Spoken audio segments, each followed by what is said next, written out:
Welcome to the Tech Egg. Don't get scrambled. Enjoy the video. In this video, I will show how to view a MAC address in Windows. This unique identifier is essential for network management. To begin, open your command prompt. You can find it by searching for CMD in the Start menu and selecting Run as Administrator. Once open, type ipconfig/all and press the Enter key. This command will display a comprehensive list of your network configuration details. After executing ipconfig/all, you will see a lot of information.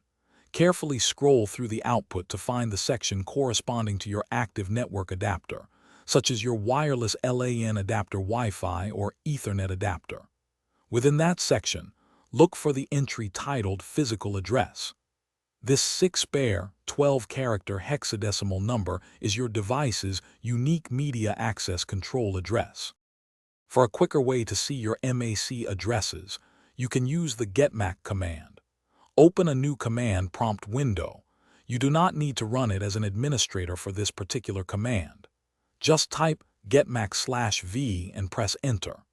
The /v switch provides verbose output, showing you the MAC addresses for all your network adapters in a clear, concise list.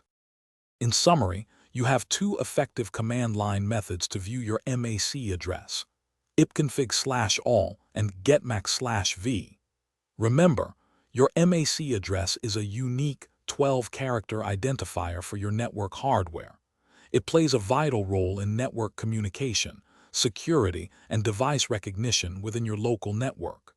Knowing how to find it can be very useful for various networking tasks. Thanks for watching. Consider subscribing if I helped unscramble your problems.